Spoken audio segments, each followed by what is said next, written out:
Hello everyone! Welcome back po dito sa aking YouTube channel. Ako na naman ang inyong lingkod. This is your coach, Jaja Bustos. 7 years na po akong tumutulong sa mga nahihirapang mabuntis.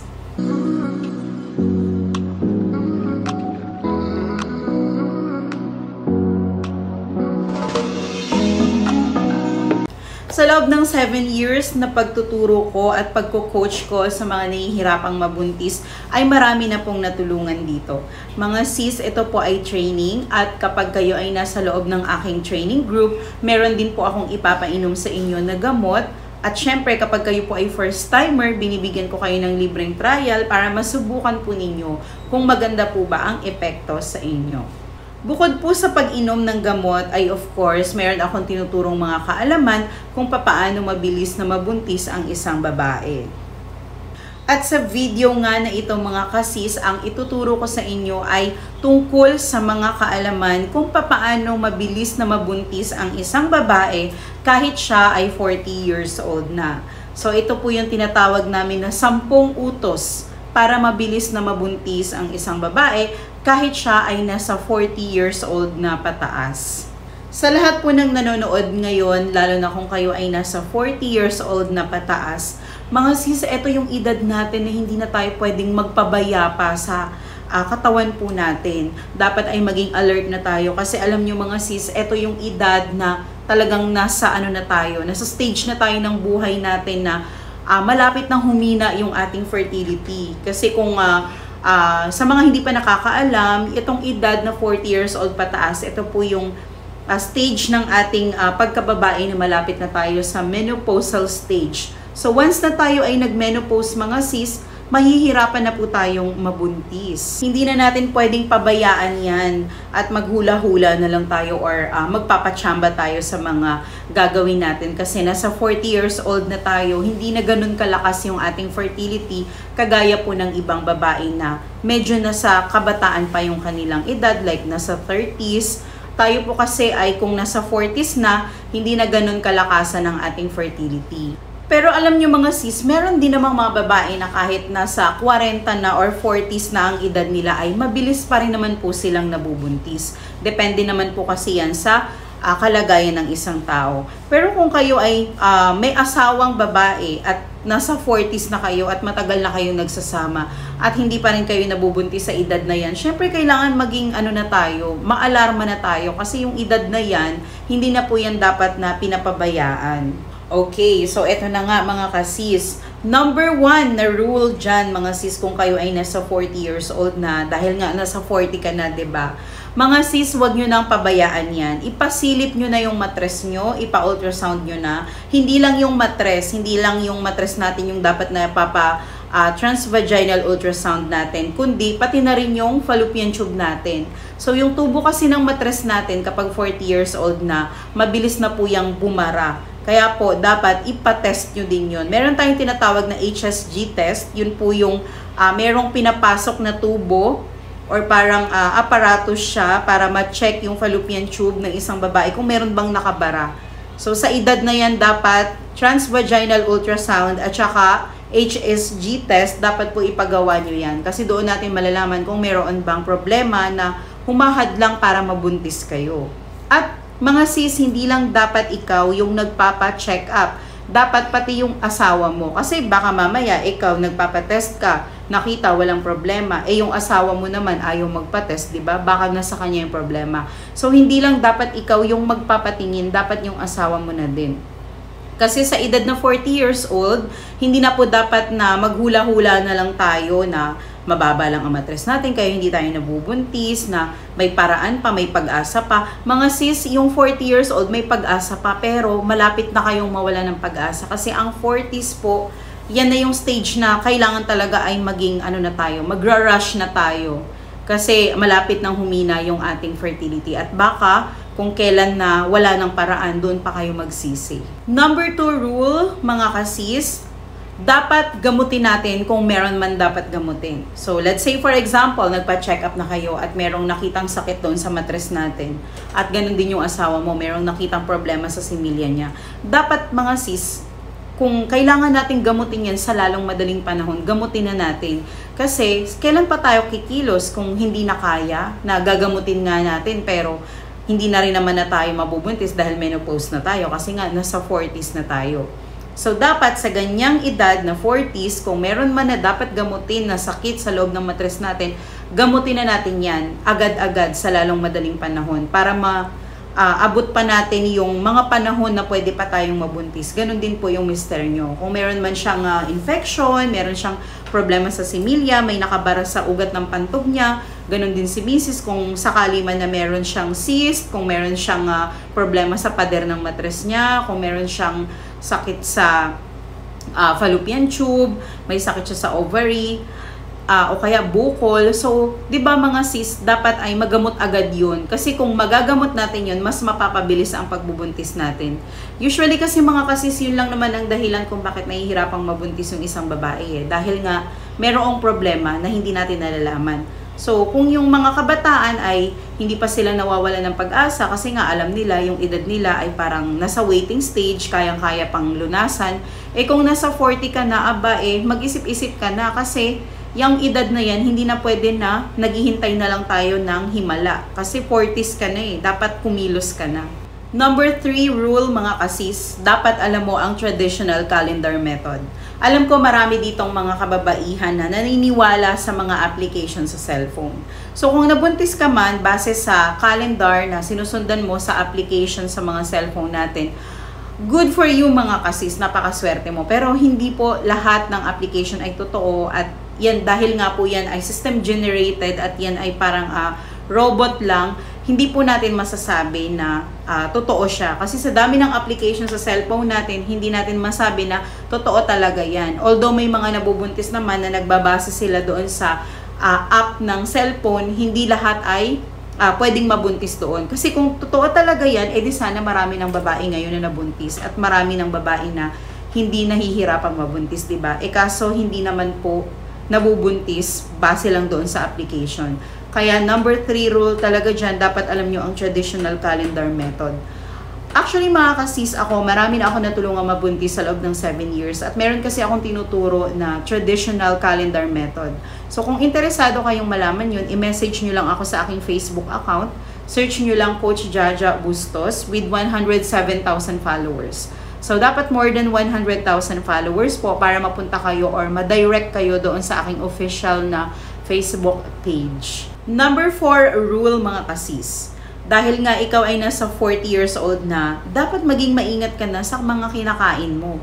Hindi naman na tayo pabata mga kasis, tayo ay patanda na. Kaya kung sa loob ng 40 years na nabubuhay ka dito sa mundo, na yung lifestyle mo ay ganun at ganun na lang, at na papansin mo na hindi ka nga nabubuntis sa same routine na ginagawa mo araw-araw sa mga lagi mong kinakain, so, siguro naman sa edad na 40, dapat ay baguhin mo na kung ano man ang naging lifestyle mo for the past 40 years. Kasi for example, sa loob ng 40 years mong nabubuhay ay yung mga kinakain mo ay madalas karne, madalas fast food, puro processed food. Sa edad na 40, kung kinakailangan na nating baguhin yung mga nakasanayan natin before dahil nga hindi tayo nabubuntis, mas maigi kung baguhin natin siya. Maging maingat na tayo sa kinakain natin. Lalo na yung edad na yan mga kasis, yung 40s na yan, yan yung edad na lapitin tayo ng sakit na high blood at saka diabetes. So yung diabetes na sakit at high blood mga kasis, madaling adapuan yan is yung mga nasa 40s ang edad. Kaya kapag nasa 40s na kayo, maging maingat na kayo sa mga kinakain nyo. So iwas sa processed food, iwas sa mga fast food, hindi lang ikaw, pati yung asawa mo. So kung ikaw man ay 40s at yung asawa mo ay ganun din, mas maigi kung paiwasin mo na rin siya sa mga pagkain na nabanggit ko. Kung halimbawa naman, ikaw ang 40 years old at yung asawa mo ay nasa 30s or 20s pa lang, kasi may mga ganun naman talagang case, di ba? So yung asawa mo, okay lang naman na hindi niya muna baguhin yung lifestyle niya kung kampante naman siya na okay siya, at least kahit ikaw man lang, kasi ikaw yung nasa 40s, so try mo na baguhin yung lifestyle ng mga kinakain mo. Maging maingat ka na sa mga kinakain mo sis, kung ikaw ay nasa 40s na. Kasi alam nyo mga kasis, kung kayo ay nasa 40 years old na at meron kayong sakit na high blood at diabetes, mahihirapan na talaga kayong mabuntis. Kaya hanggat maaari, kung kayo man ay merong ganyang lahi ng sakit na ganyan, dapat ay maging careful tayo or sobrang ano na talaga tayo, maging maingat na talaga tayo sa kinakain natin. At number 5 rule natin mga kasis, kailangan ay watch out din tayo sa ating mga asawa or sa ating mister. Lalo na po kung sila ay merong bisyo. Kasi pwede na, baka sa kanila pala yung problema, kaya hindi kayo nabubuntis.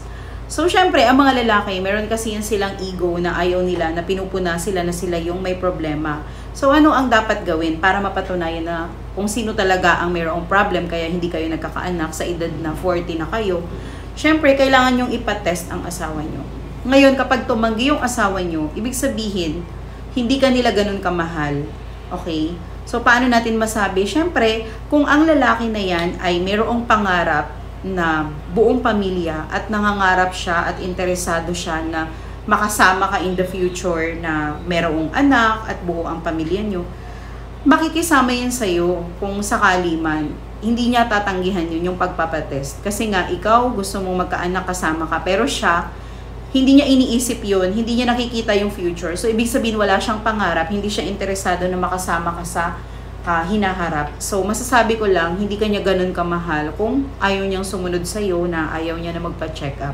Kasi kung talagang mahal ka ng asawa mo, makikisama siya sa'yo. Kailangan niyang pag-aralan din yung sarili niya na bakit hindi ka nagkakaanak. Kasi nga, interesado din siya na makasama ka niya hanggang sa pagtanda kasama ng mga anak niyo. Kaya kapag ayaw magpa-check up ng asawa niyo, mag-isip-isip na kayo kung talaga bang mahal niya kayo. Kumbaga, hindi niya nakikita yung sarili niya na bumuo ng isang pamilya kasama ka. And number 6, mga kasis, sa edad na 40 years old, tayo ay medyo nasa stage na ng ating buhay na natutuyot tayo. Kaya dapat ay palagi tayong uminom ng tubig. Actually, kahit hindi nga 40 years old, dapat ay maging habit natin talaga yung malakas tayong uminom ng tubig. And take note mga kasis, huwag malamig na tubig. Dapat laging maligamgam. So, bakit nga ba maligamgam at hindi malamig? Mas marami pong benefits na makukuha natin sa maligamgam na tubig kaysa sa malamig. Eto mga kasis, pansinin nyo na lang. Kapag uhaw na uhaw kayo at uminom kayo ng malamig na tubig, di ba parang ang bilis natin ma-refresh or ang bilis natin ma-replenish yung pagkauhaw natin. So, kasi mga kasis, kapag uminom ka ng malamig, konti lang ang inumin mo, kaagad tanggal na yung pagkauhaw mo.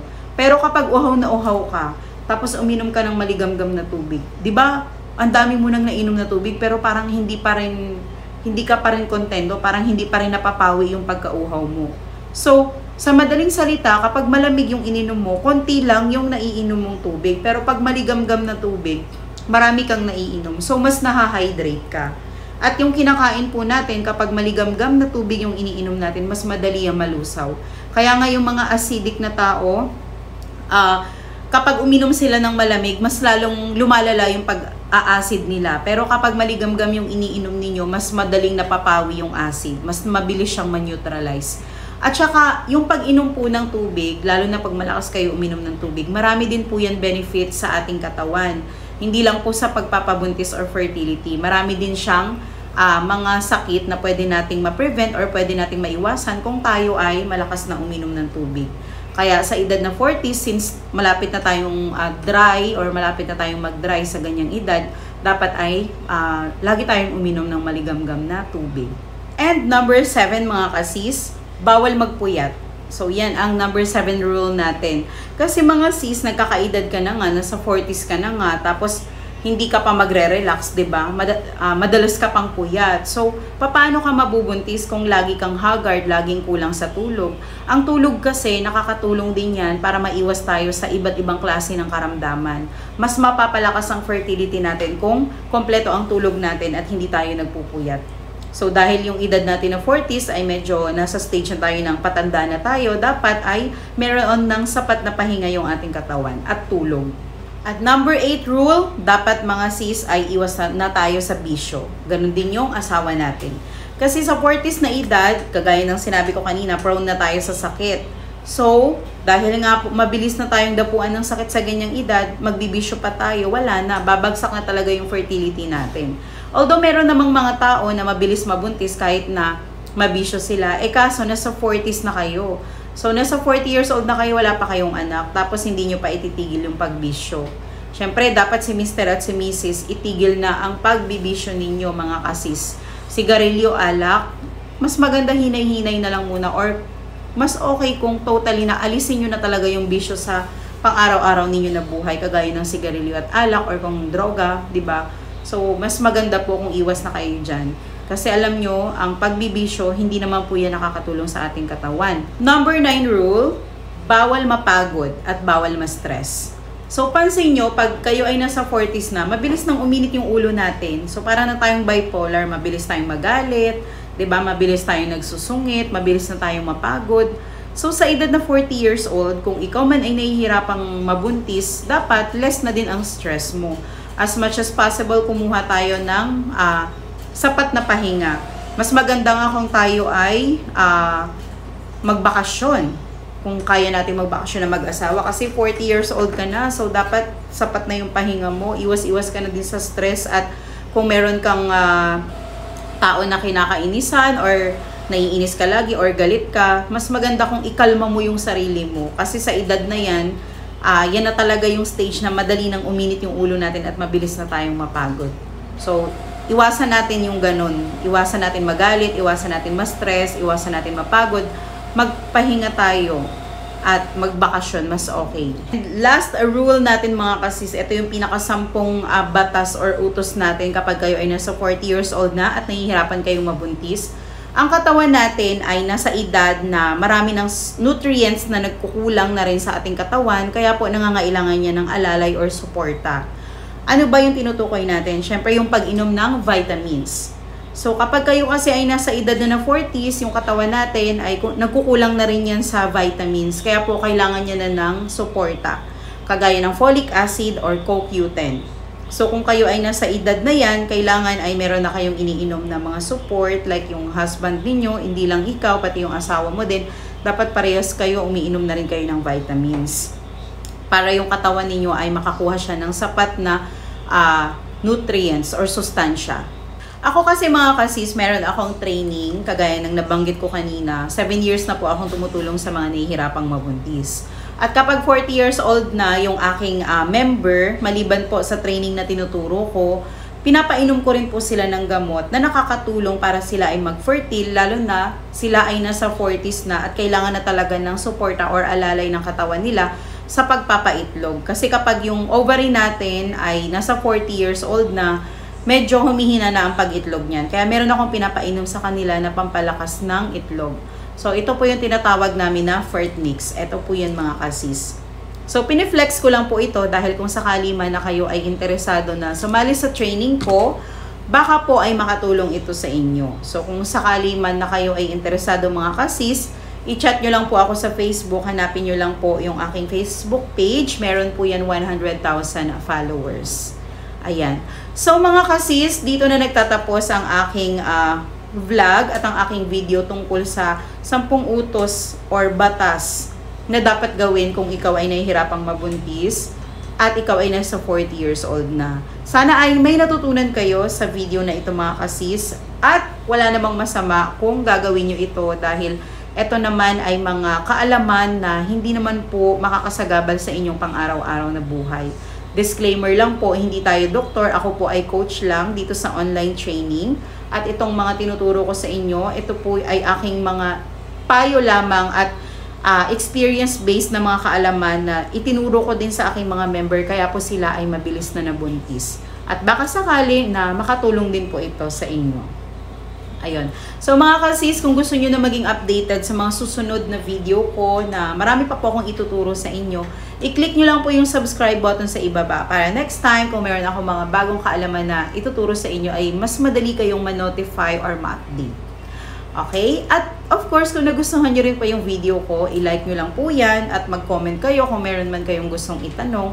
At syempre, kung gusto natin makatulong sa iba, sharing is caring, mga kasis, i-click nyo lang ang share dyan sa ibaba at i-send nyo sa mga kakilala nyo, i-share natin sa mga nahihirapan ding mabuntis na nasa 40 years old na baka sakaling makatulong din po ito sa kanila. Okay? So once again, ako po si Coach Jaja Bustos. Maraming salamat po sa inyong panonood.